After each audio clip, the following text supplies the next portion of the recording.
Welcome to everyone. बर्तमान आमर OSSC तरफ 6/3/2025 एक नोटिफिकेशन आसी। जदि आप चैनल को नुआ सब्सक्राइब करूँ, लाइक करूँ, शेयर करूँ। यही भाव में वीडियो गुड़ देखापी आप लाइक करूँ, शेयर करूँ, सब्सक्राइब करूँ।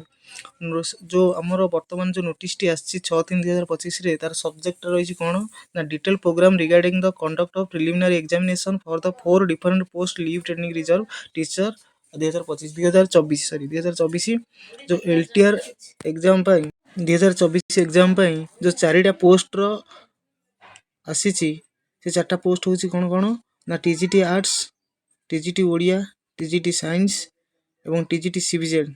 ये 4टा पोस्ट पे आपण मानकर जो प्रिलिम एग्जाम हबार अच्छी 23 तारिख रे तार डेट आसी एवं जो थरे कि पूर्वर आमर जो ड्यूरेशन ऑफ एग्जामिनेशन टाइम टा थिला से टाइम टा भी चेंज करची।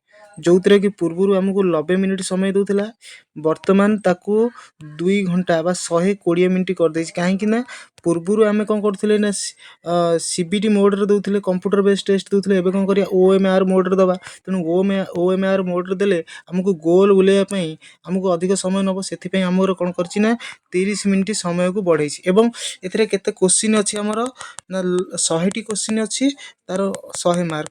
आ जदि आम गोटे क्वेश्चन भूल करछंदी हमर 0.25 मार्क कटि जीवो।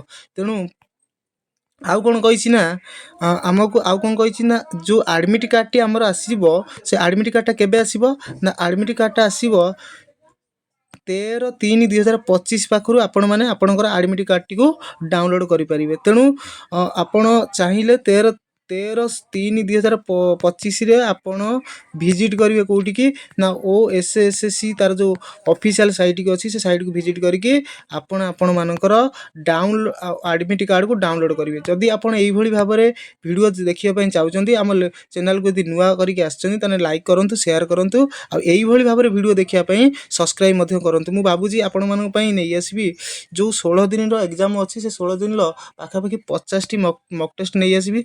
आपण माने से मॉक टेस्ट को देखिबे एवं आपण माने हम चैनल को लाइक करथांतु, शेयर करथांतु एवं सब्सक्राइब करथांतु। धन्यवाद।